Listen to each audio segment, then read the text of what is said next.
Calle Salvador Novo, barrio de Santa Catarina, Coyoacán. Un portón de madera oscura, con herrajes que ya criaron óxido, medio tragado por enredaderas que nadie ha podado en años. Al otro lado, un muro de piedra que se estira casi una cuadra completa, tan alto que desde la banqueta apenas se alcanza a ver la copa de los árboles del jardín interior. Ahí adentro hubo una casa de 2 plantas donde una orquesta hawaiana tocaba en Nochebuena, mientras afuera hacía frío. Donde Diego Rivera se sentaba a comer junto a Frida Kahlo casi cada semana. Donde John Wayne y María Félix cruzaban miradas en la misma mesa, y nadie se atrevía a preguntar qué significaba esa mirada. Donde, una noche cualquiera de fiesta, se prendió el árbol de Navidad y nadie dejó de bailar. Hoy no entra nadie. Si buscan la casa de Dolores del Río en internet, es probable que los manden a San Ángel. Ahí está su retrato, el que le pintó Diego Rivera en 1938, colgado en el museo que fue estudio del propio pintor. Miles de personas pasan cada año frente a ese cuadro y creen que ahí termina la historia. Pero un retrato no es una casa. La casa real, la que la habitó durante 40 años, la que la vio llegar joven y salir en un ataúd, está a varios kilómetros de ahí, detrás de ese portón que nadie abre. Se llamaba La Escondida, y con el paso de las décadas, ese nombre dejó de ser un capricho de rancho viejo para convertirse en advertencia. Porque lo que pasó detrás de esos muros en los últimos años de su vida es algo que quienes la conocieron de cerca prefirieron no contar jamás. 1943. Dolores del Río tiene 38 años y acaba de cerrar el capítulo más ruidoso de su vida en Hollywood, el divorcio de Orson Welles, el director que la había deslumbrado con su talento y que terminó, según cuentan quienes trabajaron con ambos, dejándola tan rota como fascinada. Ella decide algo que ninguna otra diva latina de su generación había hecho con ese nivel de éxito acumulado en Estados Unidos: dar la espalda a Hollywood y regresar. No vuelve a Durango, la tierra que la vio nacer y que su familia tuvo que abandonar de golpe cuando ella era niña, huyendo del ejército villista en plena revolución. Ese episodio ya le había enseñado, desde muy chica, lo rápido que una vida cómoda puede convertirse en un cuarto vacío. Vuelve en cambio a la Ciudad de México, y ahí compra un antiguo rancho en Coyoacán, en un barrio todavía sembrado de huertas, calles empedradas y silencio, Santa Catarina. El terreno ya tenía nombre cuando ella lo adquirió: La Escondida. Algunos dicen que viene de lo apartado del predio respecto al centro del pueblo, metido entre árboles y muros altos desde mucho antes de que existiera la colonia. Otros, ya con el paso de los años, prefirieron pensar que el nombre le quedó como un traje hecho a la medida. Ella pudo cambiarlo. Tenía dinero, tenía fama, tenía el gusto suficiente para rebautizar cualquier propiedad a su antojo. No lo hizo. Para entender por qué esa decisión sorprendió a tanta gente en 1943, hay que recordar de dónde venía. Dolores del Río no era una actriz mexicana que había probado suerte en Estados Unidos. Era, para entonces, una de las primeras latinoamericanas que de verdad había triunfado dentro de la maquinaria de los grandes estudios. Debutó en 1925 con Joanna, encadenó después Ramona, Ave del Paraíso, Resurrection, papeles que la pusieron junto a Charlie Chaplin y Greta Garbo en las mismas fiestas, en la misma prensa, en el mismo idioma del estrellato. Tenía casa propia en Santa Mónica, diseñada con su entonces esposo, el director de arte Cedric Gibbons, con chimenea de casi 5 metros y alberca. Tenía, en resumen, todo lo que cualquier actriz de su generación hubiera dado por conservar, y aún así hizo las maletas. Ahí, en Coyoacán, construye, o más bien remodela sobre lo existente, una casona de 2 pisos con jardines enormes, corredores frescos y ese portón de madera que sigue en pie hoy. Manda pintar azulejos, cubre los pasillos con talavera, mezcla el estilo colonial con el gusto que había pulido en años de diseñadores de arte en Hollywood. Cuentan quienes trabajaron en la obra que ella misma supervisaba cada detalle: el color exacto del estuco, la disposición de las macetas, el ángulo en que debía entrar la luz de la tarde al comedor principal. No delegaba nada de eso, y ahí empieza a recibir. Frida Kahlo vivía a unas calles, en la Casa Azul. Diego Rivera, su compañero de mesa recurrente, No faltaba a las comidas de los domingos.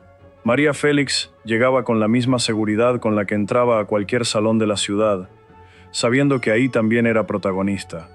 El poeta Salvador Novo, vecino del barrio, se volvió presencia constante, siempre con algo filoso que decir. Cantinflas pasaba entre película y película. John Wayne, cuando estaba de paso por México, también cruzaba ese portón. La imagen que se construyó desde entonces es la de una anfitriona perfecta, elegante, culta, generosa con su mesa, capaz de sentar en el mismo comedor a un muralista comunista y a una estrella conservadora de Hollywood sin que nadie se levantara ofendido. Los cronistas de la época escribieron sobre las fiestas de Dolores del Río como quien describe un templo con chimenea, buen vino, orquesta en vivo y conversación hasta la madrugada. Pocas casas de la Ciudad de México podían presumir esa mezcla sin que terminara en pleito. Ahí convivían, en la misma noche, un muralista comunista que pintaba obreros y campesinos como héroes, una actriz que había hecho fortuna vendiendo glamour puro en las pantallas más comerciales del mundo, un poeta que se burlaba de medio gobierno en columnas semanales y un vaquero de Hollywood que representaba, en la pantalla, exactamente todo lo que ese muralista denunciaba en sus murales. Dolores del Río tenía, según quienes la trataron de cerca, un talento particular para que nadie de esa mezcla se sintiera fuera de lugar. Sentaba a la gente pensando en quién podía hacer reír a quién, no en quién compartía ideología con quién. Y hay un detalle que casi nadie repite hoy, pero que quedó registrado en las crónicas de sociales de esos años. En una de esas nochebuenas, en plena fiesta, el árbol de Navidad de la sala se incendió. Nadie salió corriendo. Nadie gritó. Según la anécdota que se conserva, fue, literalmente, el momento más emocionante de la noche, y la fiesta siguió como si nada. Esa frase, el momento más emocionante de la noche, dice más de la casa que 100 fotografías. Esa es la versión que ha sobrevivido en las notas de espectáculos, en los libros de Coffee Table sobre el cine de oro, en los recorridos turísticos que hoy pasan frente al portón cerrado y cuentan más o menos lo mismo. Una diva generosa, una casa alegre, 40 años de buena vida repartidos entre películas, amigos y buen gusto. Pero esa versión, la que todos repiten, es incompleta. Y para entender por qué, hay que mirar lo que Dolores del Río hacía cuando no estaba sirviendo vino en su propio comedor. Porque la mujer que abría las puertas de la escondida a la crema y nata del arte mexicano era, al mismo tiempo, una de las voces más incómodas dentro del gremio de actores. Y esa parte de su vida casi nunca aparece junto a las fotos de las fiestas. Hay que imaginar lo que costaba, en ese México de mediados de siglo, plantarse frente a Jorge Negrete, el charro cantor, la voz que sonaba en cada radio del país, el hombre que llenaba plazas de toros cuando cantaba y salas de cine cuando actuaba. Su poder dentro del gremio venía tanto de su talento como de esa fama descomunal, y desafiarlo dentro de la anda significaba desafiar, de paso, a buena parte del aparato que sostenía al cine mexicano de esos años. Dolores del Río lo hizo de todas formas. Dolores del Río participó activamente en la Asociación Nacional de Actores, la ANDA, en un momento en que el sindicato estaba dominado por la figura de Jorge Negrete, presidente reelecto una y otra vez, con un control que muchos de sus propios compañeros consideraban excesivo. Ella se sumó a la militancia sindical que enfrentaba ese cacicazgo. Peleó, junto con otros actores, por mejores condiciones laborales y por sueldos dignos para un gremio en el que la mayoría vivía de contrato en contrato, sin ninguna red debajo.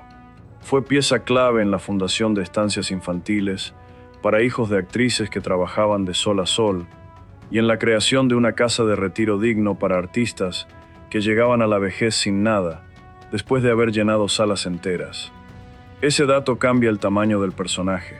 La mujer que en su propia casa recibía a la élite artística del país, en las oficinas del sindicato se sentaba del otro lado de la mesa, frente a otro ídolo de esa misma élite, el charro cantor, el hombre cuya casa maldita en las lomas de Chapultepec ya recorrimos en otro video de este canal.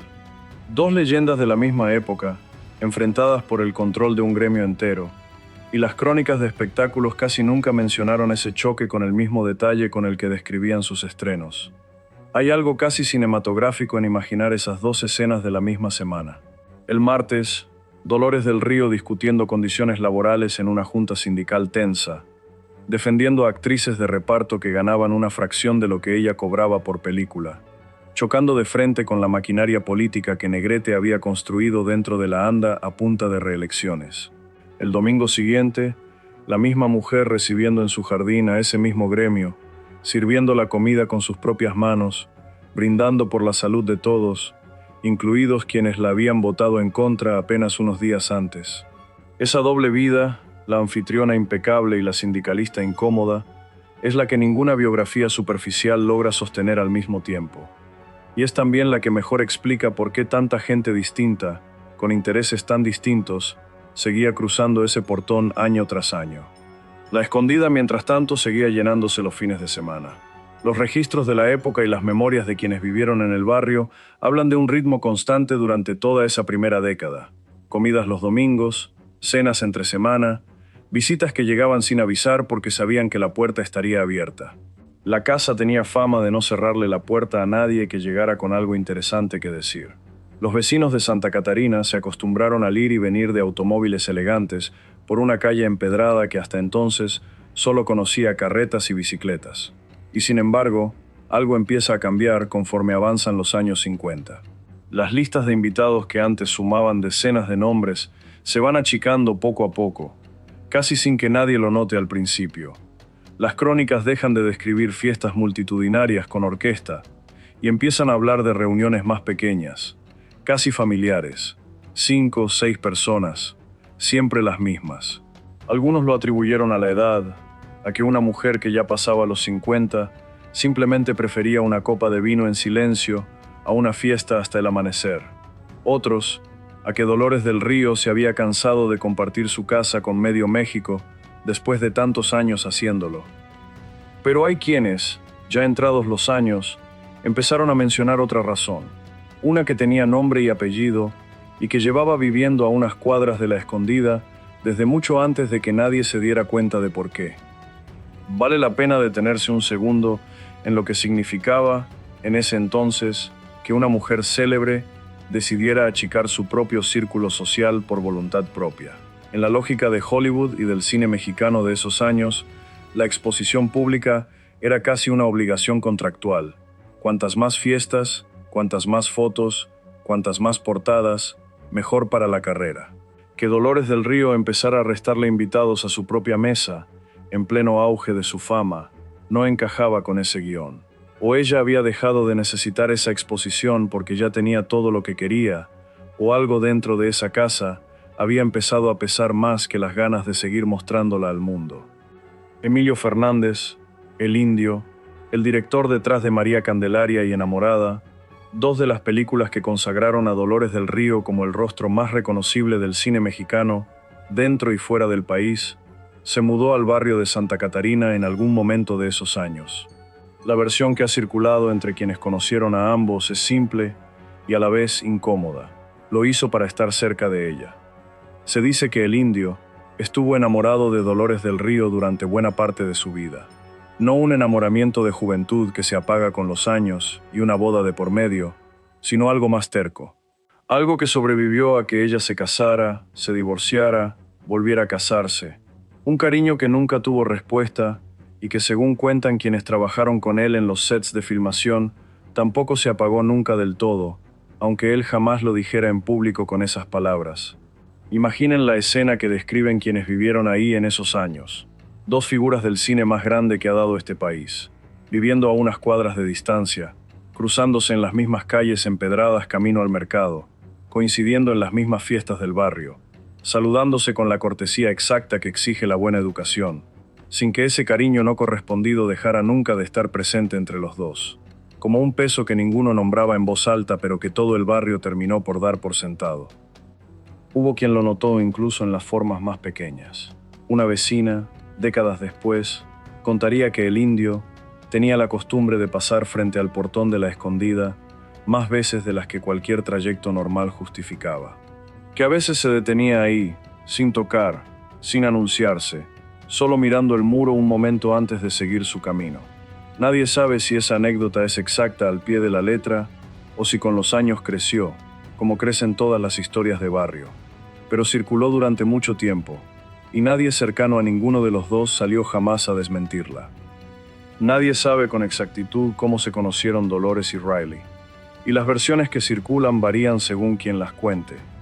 Hay quien dice que fue en un viaje de trabajo de ella a Nueva York, hay quien insiste en que se conocieron en México a través de un amigo común del mundo del teatro. Lo que sí coincide en todas las versiones es el tono de esa relación. Nada de la intensidad arrolladora de Wells, nada del romance de juventud con Gibbons. Algo más parecido a un acuerdo tranquilo entre dos adultos que ya sabían lo que no querían repetir. Dolores, mientras tanto, había encontrado en Lewis Riley, un empresario estadounidense del mundo del teatro, una relación distinta, más tranquila, menos fotografiada que sus romances de juventud con Cedric Gibbons o su matrimonio con Wells. Riley entró a su vida en la década de los 50 y se quedó, sin el mismo brillo mediático de sus parejas anteriores, pero con algo que a esas alturas ella parecía valorar más: constancia.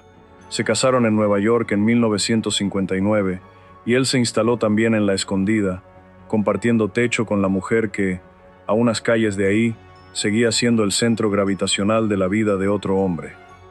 Así que durante años, dentro de ese mismo barrio de Coyoacán, convivieron tres historias que muy pocas veces se cuentan juntas: la esposa fiel a un marido discreto, el director que nunca dejó de estar enamorado, y la casa que los vio a los tres moverse por las mismas calles sin que la versión oficial de la prensa de espectáculos dijera una palabra sobre esa tensión de fondo. Piensen en lo que significa vivir así, año tras año, mucho más allá de una escena aislada de una sola tarde. Un director de cine cruzándose con la mujer que ama en la misma tienda de abarrotes del barrio, en la misma iglesia en alguna boda o funeral, en las mismas fiestas de vecinos, donde todos terminan bailando la misma pieza. Es un marido que sabe, porque en un barrio tan chico es imposible no saber, que a unas cuadras vive un hombre que lleva enamorado de su esposa más tiempo del que él mismo lleva casado con ella.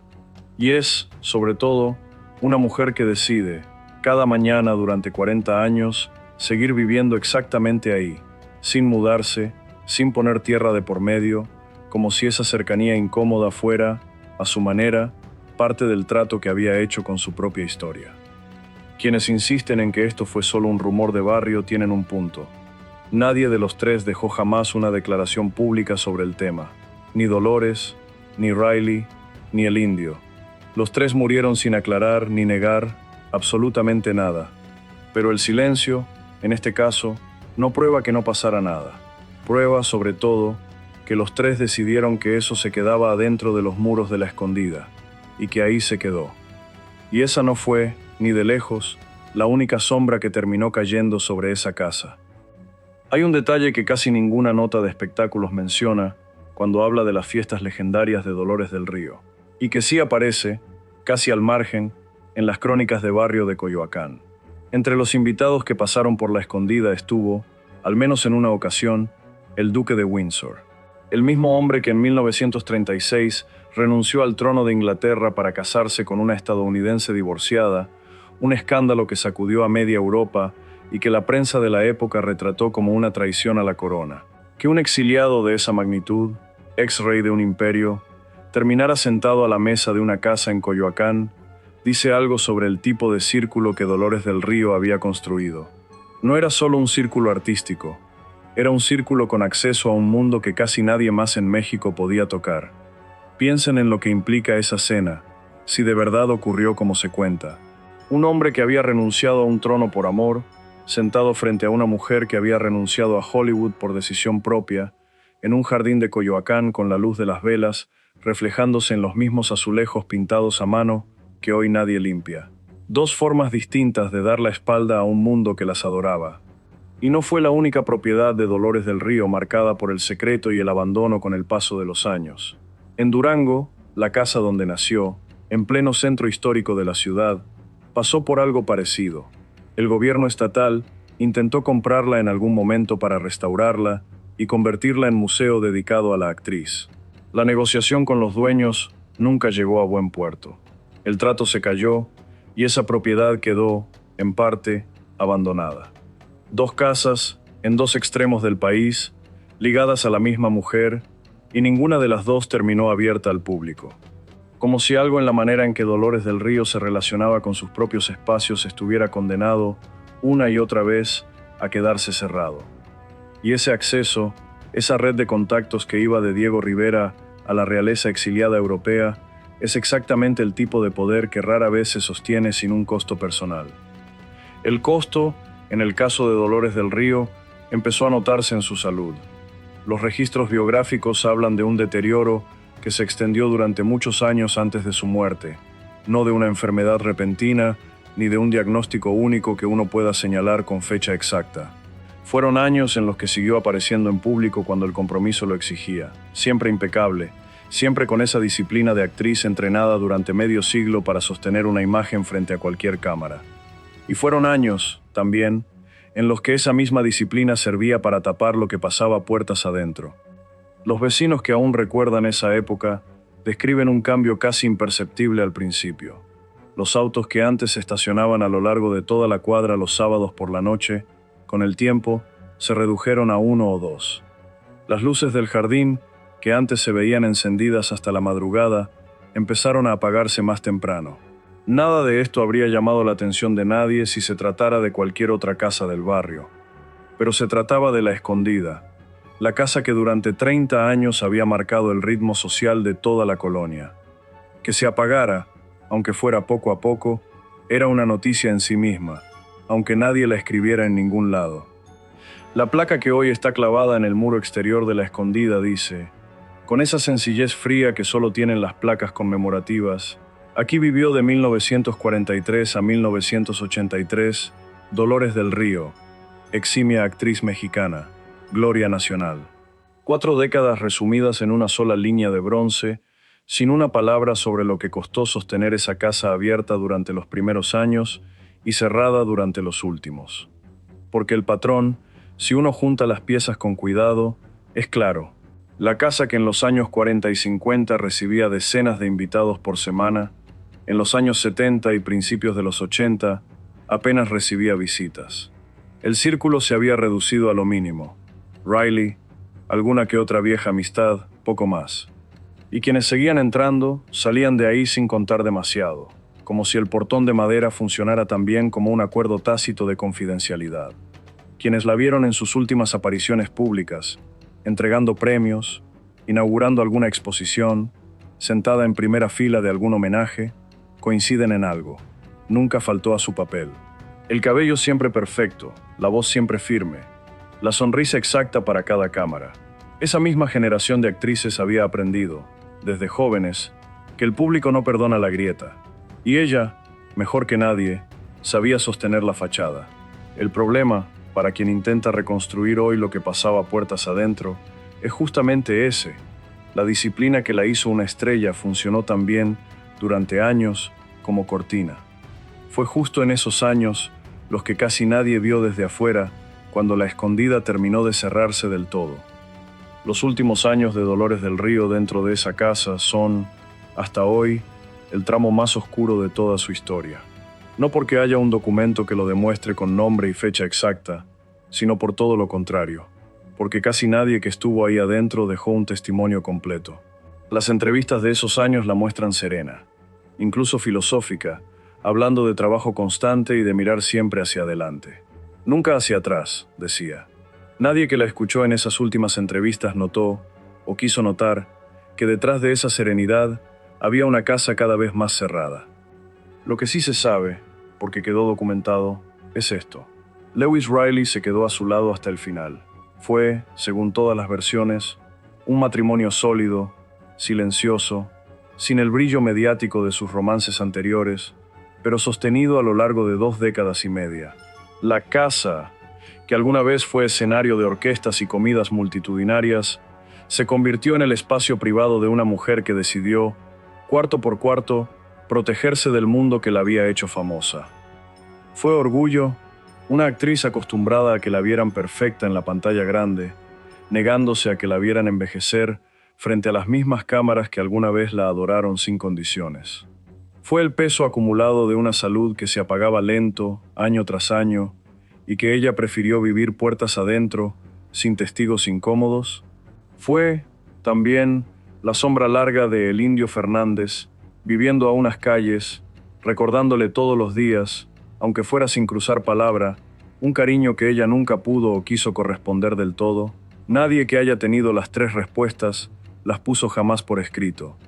Y los tres protagonistas de esta historia murieron sin dejar ni una carta, ni una entrevista, ni una sola línea que zanjara el asunto.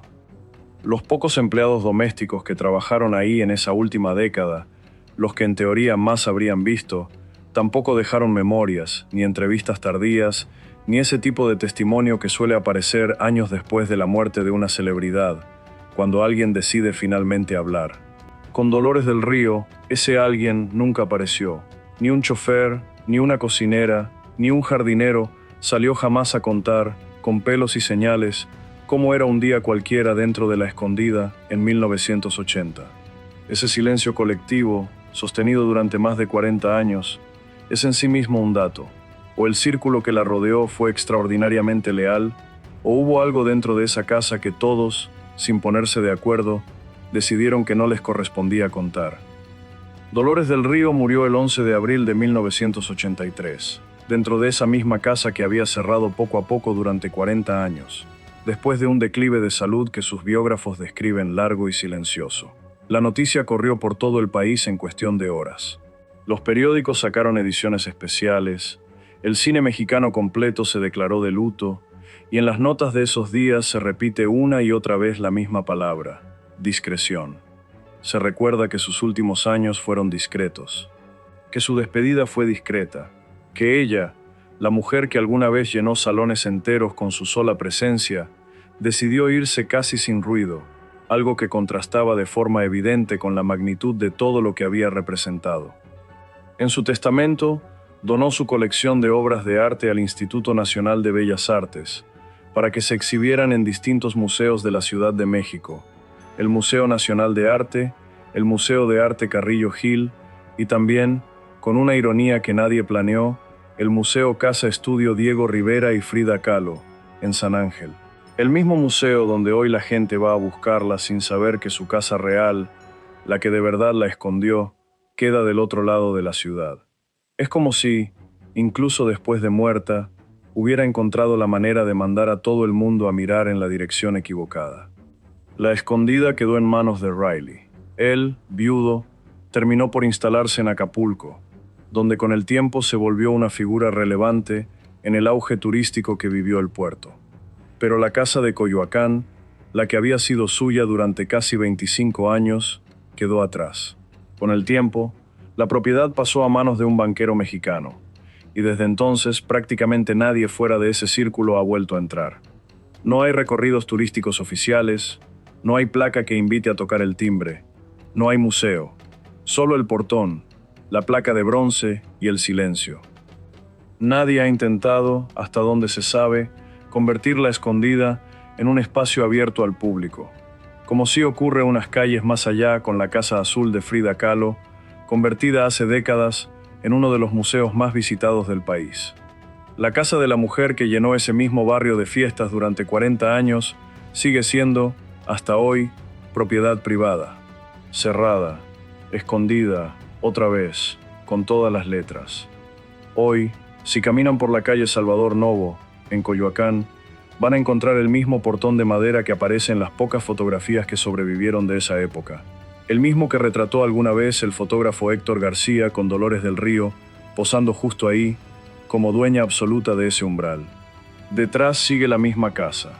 Los mismos jardines, dicen quienes han logrado asomarse alguna vez por encima del muro, siguen ahí, aunque ya nadie los cuide como antes.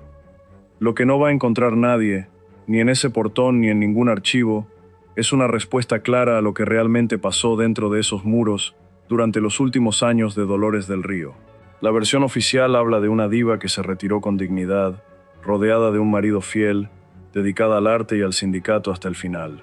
Los rumores de barrio hablan de un amor no correspondido que nunca se fue del todo, de una salud que se apagó en silencio durante años, de una mujer que decidió que el mundo ya había visto suficiente de ella y que lo que quedaba era solo suyo. Puede que las dos versiones convivan dentro de la misma casa. Puede que ninguna de las dos alcance a explicar del todo lo que fueron esos últimos años detrás del portón. La casa se llama La Escondida desde antes de que ella llegara en 1943. Nadie le puso ese nombre pensando en cómo terminaría usándolo 4 décadas después.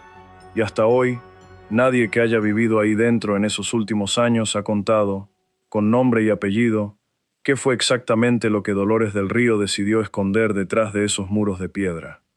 ¿Ustedes qué creen que pasó detrás de ese portón?